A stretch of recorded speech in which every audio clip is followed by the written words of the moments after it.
Hi friends, ನಿಮ್ಮೆಲ್ಲರಿಗೂ ಕೂಡ ನಿಮ್ಮದೇ ಆಗಿರ್ತಕ್ಕಂಥ ಯೂಟ್ಯೂಬ್ ಚಾನಲ್ MS ಕ್ರಿಯೇಷನ್ಸ್ಗೆ ಸ್ವಾಗತ ಅಂತ ಹೇಳ್ತಾ SSLC ಮಾಡೆಲ್ ಕ್ವಶನ್ ಪೇಪರ್ 2 ಪ್ರಥಮ ಭಾಷೆ ಕನ್ನಡದ ಮೊದಲ ಭಾಗದ ಪ್ರಶ್ನೆ ಪತ್ರಿಕೆ ಉತ್ತರದ ವಿಡಿಯೋಗೆ ಸ್ವಾಗತ.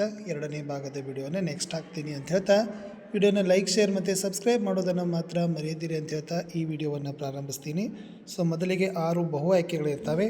ಪ್ರತಿ ಸರಿಯಾದ ಉತ್ತರಕ್ಕೆ 1 ಅಂಕ, 6 ಪ್ರಶ್ನೆ 6 ಅಂಕ.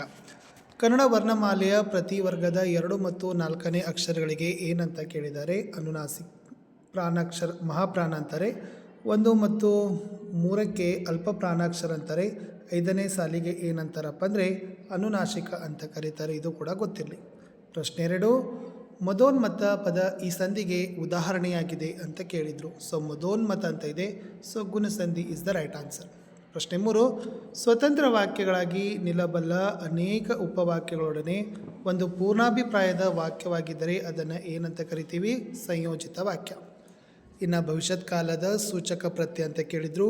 ಉವ. ತೃತೀಯ ವಿಭಕ್ತಿಯ ಕಾರಕಾರ್ಥ ಕೇಳಿದ್ದಾರೆ. ಕರಣಾರ್ಥ. ಕಳ್ಳುಡಿದ ಪದದ ಸಮಾಸ ಕೇಳಿದರು. ಕ್ರಿಯಾಪದ ಇಸ್ ದ ರೈಟ್ ಆನ್ಸರ್. ಇನ್ನು ಸಂಬಂಧೀಕರಣ ಇದ್ದಾವೆ. ವಿದ್ಯಾಧರ, ಬಿಟ್ಟೋದರ, ವೈಶಾಖ, ಬೇಸಗೆ. ವಿದ್ವಾಂಸ ಅನ್ವರ್ತನಾಮ ಆದರೆ ಸಹದೇವ ಅಂಕಿತನಾಮ. ಹುಳಹುಪ್ಪಡಿ ಜೋಡು ನುಡಿ ಆದರೆ ಬಟ್ಟಬಯಲು ದ್ವಿರುಕ್ತಿ.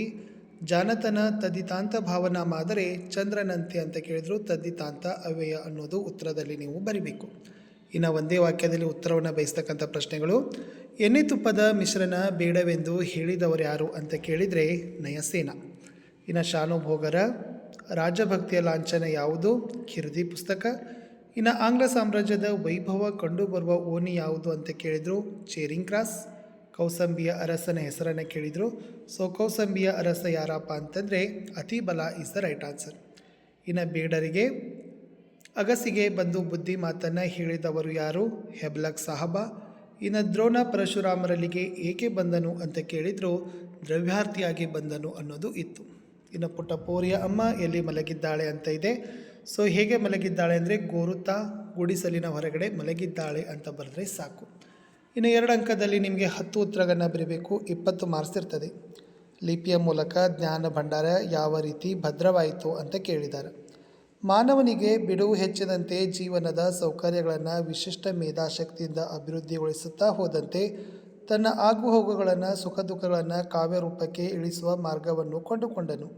ಸಾಹಿತ್ಯ ವಿವಿಧ ರೂಪದಲ್ಲಿ ಬೆಳೆಯಿತು. ಲೆಕ್ಕಪತ್ರಗಳನ್ನಿಡಲು ಉಪಯುಕ್ತವಾದ ಮೂಲ ಲಿಪಿಯನ್ನು ಮತ್ತಷ್ಟು ಪರಿಷ್ಕರಿಸುತ್ತಾ ಸುಂದರವಾದ ಸಾಹಿತ್ಯ ಕೃತಿಗಳನ್ನು ಬರೆದಿಡುವುದನ್ನು ಮಾನವ ಕಲಿತುಕೊಂಡ. ಈ ಲಿಪಿಯ ಮೂಲಕ ಪರಂಪರೆಯಿಂದ ಬಂದ ಎಷ್ಟೋ ವಿಷಯಗಳನ್ನು ಬರೆದಿಡಲು ಸಾಧ್ಯವಾಯಿತು. ಹೀಗೆ ಜ್ಞಾನ ಭಂಡಾರ ಭದ್ರವಾಯಿತು. ಸಂಸ್ಕೃತಿ ಇತಿಹಾಸ ಉಳಿಯಿತು. ಪ್ರಗತಿಪಥ ಸುಗಮ ಆಯಿತು. ಪ್ರಶ್ನೆ 19, ವಿಶ್ವೇಶ್ವರಯ್ಯ ಅವರು ಹಣಕಾಸು ನೀತಿಯಲ್ಲಿ ಮಾಡಿದ ಮಾರ್ಪಾಡುಗಳು ಏನು?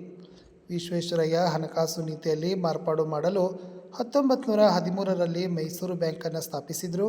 ಕೈಗಾರಿಕೆಗಳ ಅಭಿವೃದ್ಧಿಗೆ ಫೀಡರ್ ಬ್ಯಾಂಕ್ ಹಾಗೂ ಕೈಗಾರಿಕಾ ಹೂಡಿಕೆ ಮತ್ತು ಅಭಿವೃದ್ಧಿ ನಿಧಿಗಳನ್ನು ಸ್ಥಾಪನೆಯನ್ನು ಮಾಡ್ತಾರೆ. ಸಾರ್ವಜನಿಕ ಜೀವ ವಿಮಾ ಯೋಜನೆ ಜಾರಿಗೆ ತರ್ತಾರೆ. ರೈತರಿಗೆ ಹಾಗೂ ಕರಕುಶಲ ಕೆಲಸಗಾರರಿಗೆ ಸಾಲದ ಸೌಲಭ್ಯ ನೀಡಲು ಸಹಕಾರ ಕ್ಷೇತ್ರವನ್ನು ಬಲವರ್ಧನೆಯನ್ನು ಮಾಡ್ತಾರೆ. ಪ್ರಾಂತೀಯ ಸಹಕಾರಿ ಬ್ಯಾಂಕನ್ನು ಸ್ಥಾಪಿಸ್ತಾರೆ. ರಾಜ್ಯದ ಆಸ್ತಿಯನ್ನು ಹೆಚ್ಚಿಸಿ ಆದಾಯವನ್ನು ತರುವುದರ ಮೂಲಕ ಅಭಿವೃದ್ಧಿ ಕಾರ್ಯಗಳ ಪ್ರಭಾವವನ್ನು ಅಳೆಯಲು ಅನುಕೂಲವಾಗುವಂತೆ ಆಯವ್ಯಯದಲ್ಲಿ ಹೊಸ ದೃಷ್ಟಿಕೋನವನ್ನು ಕಂಡುಕೊಳ್ತಾರೆ ಅಂತ ಬರೆದ್ರೆ ಸಾಕು. ಇನ್ನು ಟೊಪ್ಪಿಗೆಯ ವಿಶೇಷತೆಯನ್ನು ಲೇಖಕರು ಹೇಗೆ ದಾಖಲಿಸಿದ್ದಾರೆ ಅಂತ ಪ್ರಶ್ನೆ ಬರ್ತದೆ. ಅವಾಗ ಉತ್ತರ ಏನು ಬರಿಬೇಕಪ್ಪ ಅಂತಂದರೆ, ಟೊಪ್ಪಿಗೆಗಳ ವಿಶೇಷತೆಯನ್ನು ಕುರಿತು ಒಂದು ಟೊಪ್ಪಿಗೆಯಂತೆ ಇನ್ನೊಂದಿರುವುದಿಲ್ಲ. ಸಿಕ್ಕಿಸಿದ ಪುಚ್ಚವಾದರೂ ಕನಿಷ್ಠ ಪಕ್ಷ ಬೇರೆಯಾಗಿರ್ತದೆ. ಕೋಟ್ಯಾವಧಿ ಟೊಪ್ಪಿಗೆಗಳನ್ನು ಬೇಕಾದರೆ ಪರೀಕ್ಷಿಸಿ ಇದನ್ನು ಮನಗಾಣಬಹುದು. ಮನುಷ್ಯನಂತೆ ಟೊಪ್ಪಿಗೆಯಲ್ಲವೇ? ಒಬ್ಬ ಮನುಷ್ಯನಂತೆ ಇನ್ನೊಬ್ಬಳಿಲ್ಲ ಎಂದು ಲೇಖಕರು ದಾಖಲಿಸಿದ್ದಾರೆ. ಮುಂದಿನ ಪ್ರಶ್ನೆ, ರಾಜ್ಯಸಭೆಯಲ್ಲಿ ಅಗ್ನಿಭೂತಿ ವಾಯುಭೂತಿಯರನ್ನು ಮೂರ್ಖರೆಂದು ತೀರ್ಮಾನಿಸಿದ್ದೇಕೆ ಅಂತ ಕೇಳಿದರು. ಸೊ ಇಲ್ಲಿ ಉತ್ತರ ಏನು ಬರೀಬೇಕಪ್ಪ ಅಂತಂದರೆ, ಮಂತ್ರಿ ಸೋಮಶರ್ಮನ ಮರಣದ ನಂತರ ಕೆಲವು ದಿವಸಗಳ ನಂತರ ಆತನ ಮಕ್ಕಳಾದ ಅಗ್ನಿಭೂತಿ ವಾಯುಭೂತಿಯರನ್ನು ರಾಜನು ಅರಮನೆಗೆ ಬರಮಾಡಿಕೊಂಡು ನೀವು ಯಾವ ವಿದ್ಯೆಗಳನ್ನು ಬಲ್ಲಿರಿ ಎಂದು ಇಬ್ಬರನ್ನೂ ಕೇಳಿದಾಗ ಅವರು ತಲೆಯನ್ನು ತಗ್ಗಿಸಿ ಮರು ಮಾತನಾಡದೆ ಕಣ್ಣೀರನ್ನು ತುಂಬಿಕೊಂಡು ನೆಲದಲ್ಲಿ ಬರೆಯುತ್ತಿರಲು ರಾಜ್ಯಸಭೆಯಲ್ಲಿ ಇದ್ದ ಎಲ್ಲರೂ ಇವರು ಮೂರ್ಖರು, ಯಾವ ವಿದ್ಯೆಗಳನ್ನು ತಿಳಿಯರು, ಸಪ್ತ ವ್ಯಸನದಲ್ಲಿ ತೊಡಗಿದ್ದಾರೆ ಅಂತ ಹೇಳ್ತಾರೆ ಅಂತ ಬರೆದ್ರೆ ಉತ್ತರ ಕಂಪ್ಲೀಟ್ ಆಗ್ತದೆ. ಇನ್ನು ಹಕ್ಕಿಯ ಹಾರಾಟವನ್ನು ಆಕಾಶಕ್ಕೆ ಹೇಗೆ ಹೋಲಿಸಿದ್ದಾರೆ ಅಂತ ಕೇಳಿದ್ದಾರೆ. ಕಾಲವೆಂಬ ಹಕ್ಕಿ ಆಕಾಶ, ಮೋಡ, ಭೂಮಂಡಲಗಳ ಎಲ್ಲ ಬಣ್ಣಗಳನ್ನು ಸಮನಾಗಿ ಆವರಿಸಿಕೊಂಡಿದೆ. ಆಕಾಶದಲ್ಲಿರುವ ಮುಗಿಲಿಗೆ ರೆಕ್ಕೆಗೊಡೆದವು ಎಂಬಂತೆ ಆಕಾಶದಲ್ಲಿ ಮಿನುಗುತ್ತಿರುವ ಚಕ್ಕೆಗಳ ಮಾಲೆಯನ್ನು ಕೊರಳಿಗೆ ಸೆಕ್ಕಿಸಿಕೊಂಡು ಆಕಾಶದಲ್ಲಿ ಬೆಳಗುತ್ತಿರುವ ಸೂರ್ಯಚಂದ್ರರನ್ನು ಕಣ್ಣುಗಳನ್ನಾಗಿ ಮಾಡಿಕೊಂಡು ಅನಂತದೆಡೆಗೆ ಹಾರಿ ಹೋಗುತ್ತಿದೆ ಎಂದು ಹಕ್ಕಿಯ ಹಾರಾಟವನ್ನು ಆಕಾಶಕ್ಕೆ ಹೋಲಿಕೆಯನ್ನು ಮಾಡಿದ್ದಾರೆ. 23ನೇ ಪ್ರಶ್ನೆಗೆ ಬರ್ತೀನಿ. ಏನಿತ್ತಂದರೆ ದಂಡು ಹಲಗೆಲೆಯ ಮೇಲೆ ಹೇಗೆ ದಾಳಿ ಮಾಡಿತು ಅಂತ ಕೇಳಿದ್ದಾರೆ. ಸೊ ಉತ್ತರ ಏನಿತ್ತಪ್ಪ ಅಂತಂದ್ರೆ, ಕುಂಪನಿ ಸರ್ಕಾರ ಹೊರಡಿಸಿದ ನಿಶಸ್ತ್ರೀಕರಣದ ಆದೇಶವನ್ನು ವಿರೋಧಿಸಿ ತಮ್ಮಲ್ಲಿರುವ ಆಯುಧಗಳನ್ನು ಕೊಡಲು ಒಪ್ಪದೆ ದಂಗೆಯೆದ್ದ ಹಲಗಲಿಯ ಬೇಡರನ್ನು ಬಗ್ಗು ಬಡಿಯಲು ಬ್ರಿಟಿಷರ ದಂಡು ಹಲಗಲಿಗೆ ಬಂದಿತು. ಬ್ರಿಟಿಷ್ ದಂಡಿನ ಸಿಪಾಯಿಗಳು ಹಲಗಲಿಯ ಬೇಡರನ್ನು ಬೆನ್ನು ಹತ್ತಿ ತಿರುವಿ ಹಾಕಿ ಕೊಂದರು. ಬೇಡರನ್ನು ದಂಡಿನ ಮಧ್ಯೆ ಹಾಕಿಕೊಂಡು ಕರುಣೆ ಇಲ್ಲದೆ ಹಾಗೆ ಗುಂಡು ಹೊಡೆದು ಸಾಯಿಸಿದರು. ಸಿಕ್ಕದ್ದನ್ನೆಲ್ಲ ತೆಗೆದುಕೊಂಡು ಊರಿಗೆ ಕೊಳ್ಳೆ ಇಟ್ಟು ಗುರುತು ಉಳಿಯದಂತೆ ಸುಟ್ಟು ಬೂದಿ ಮಾಡಿ ಹೋದರು. 24ನೇ ಪ್ರಶ್ನೆ. ಭಗತ್ ಸಿಂಗ್ ಜಲಿಯನ್ ವಾಲಾಬಾಗ್ ಮಾರಣ ಹೋಮದಿಂದ ತೆಗೆದುಕೊಂಡ ನಿರ್ಧಾರವನ್ನು ಬರೀರಿ. ಎಸ್, ಒಂದಲ್ಲ ಒಂದು ದಿನ ಈ ಬ್ರಿಟಿಷರ ದಮನಕಾರಿ ಪ್ರಭುತ್ವವನ್ನು ಧ್ವಂಸ ಮಾಡಲು ಏನನ್ನಾದರೂ ಮಾಡಿಯೇ ತೀರುತ್ತೇನೆಂದು ಕ್ರೂರ ಬ್ರಿಟಿಷ್ ಆಳ್ವಿಕೆಯನ್ನು ಅಂತ್ಯಗೊಳಿಸಬೇಕೆಂಬ ನಿರ್ಧಾರವನ್ನು ತೆಗೆದುಕೊಳ್ತಾರೆ. ಇನ್ನು ಅಂದವಾದ ಬರವಣಿಗೆಯ ಬಗ್ಗೆ ಮಹಾತ್ಮ ಗಾಂಧೀಜಿಯವರ ಅಭಿಪ್ರಾಯವನ್ನು ಕೇಳಿದರು. ಎಸ್, ಅಂದವಾದ ಅಕ್ಷರ, ಒಳ್ಳೆಯ ಬರವಣಿಗೆ ಶಿಕ್ಷಣದ ಅವಶ್ಯಕ ಅಂಶವಲ್ಲವೆಂಬ ಭಾವನೆ ಇಂಗ್ಲೆಂಡ್ಗೆ ಹೋಗುವವರೆಗೆ ಗಾಂಧೀಜಿಯವರಲ್ಲಿ ಇತ್ತು. ಅನಂತರ ದಕ್ಷಿಣ ಆಫ್ರಿಕಾಕ್ಕೆ ಹೋದ ಮೇಲೆ ಅಲ್ಲಿ ಸುಶಿಕ್ಷಿತ ಯುವಕರ ಮತ್ತು ವಕೀಲರ ಮುತ್ತು ಪೋಣಿಸಿದಂತಿದ್ದ ಸುಂದರ ಬರವಣಿಗೆ ನೋಡಿ ಅವರಿಗೆ ನಾಚಿಕೆಯೂ ಪಶ್ಚಾತ್ತಾಪವೂ ಉಂಟಾಯಿತು.